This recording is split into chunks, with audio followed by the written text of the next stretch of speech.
I've gotten a couple of comments asking if the lower power of the TMR compared to the Hall sensors would make a difference in battery life.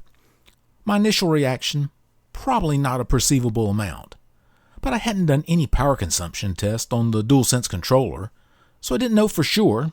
It was just a guess. The Hall effect sensors I've tested pull anywhere from 600 microamps to very close to 2 milliamps. All the fast ones have been in the 1 to 2 milliamp range.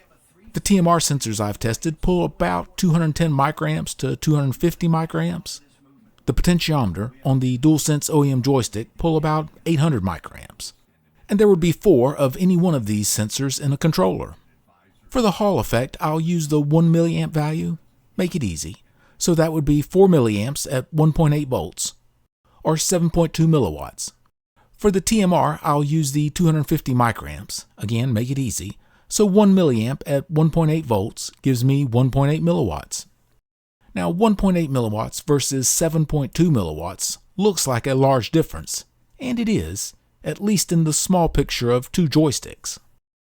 There is no practical way to measure the power consumed by the different sections of the controller, but I can measure the power being pulled from the battery. So I made a little current monitor to measure the current coming from the battery, and I will make an assumption about the efficiency of the power regulators in the controller. This battery is around mid-charge, at least that's what I was shooting for.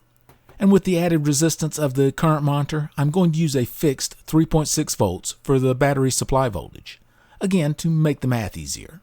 The voltage does bounce around a little bit, but using 3.6 volts as a fixed value should get me within 10% of the actual value, plenty close enough. The channel 1 trace is the output from the current monitor. It's at a scale of about 1.01 volts per 100 milliamps. Here the battery is connected. At first a few narrow spikes of 80 to 100 milliamps, and then it moves to about a 50 milliamp floor with spikes at 150 to 200 milliamps, and then it shuts down. Took about 10 seconds to initialize itself after power connected. Now if I turn the controller on, get a second or so of the thin current spikes, and then moves to being on. With the controller powered up and no game active, looks like low end of the current is about 60 milliamps and high end 240 milliamps. Can see some interesting details in the waveform. Looks like a little over every 5 milliseconds there is a current spike. One is maybe 2.5 to 3 milliseconds, and then one that's about 1 millisecond. Let me start up a game, one that uses rumble feedback. Tiny bit of feedback to the controller moves the entire current waveform up and down. Let me take a look at what the high frequency noise is in the waveform. Okay, looks like a main switching regulator running in the 30 to 40 kilohertz range. These controllers have a dialog power management IC that should control battery charging and probably 2 or 3 power rails for the controller. 30 to 40 kilohertz does seem quite low to me. And I didn't find any information on the PMIC part. If anyone knows of a link to a DA9087 datasheet or any information, please leave a comment. Let me measure the average current and see what it looks like. With no rumble active, looks like the controller is pulling around 120 milliamps.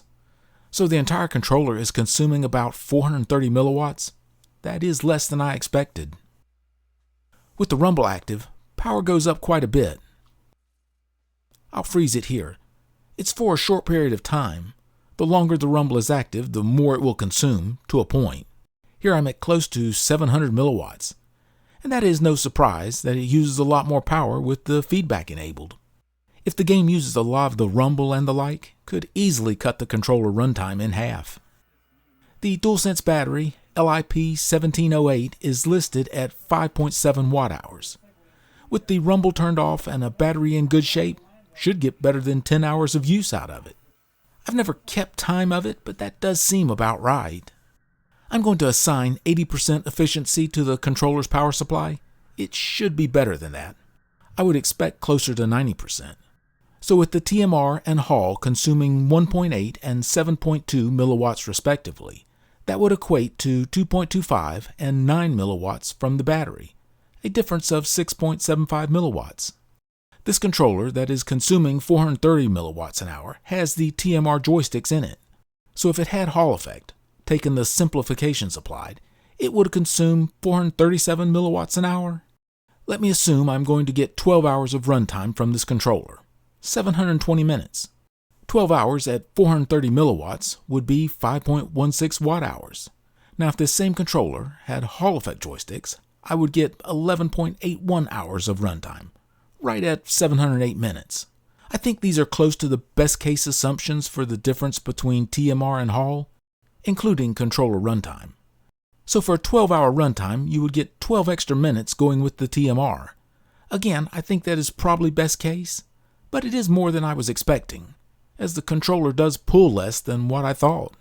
Turn on rumble, a little wear on the battery, maybe 3 to 5 minutes per charge. Certainly not a reason to change out joysticks. At the same time, it could be a noticeable runtime difference, especially if using some of the Hall effect joysticks that pull near 2 milliamps a sensor. Thank you for watching.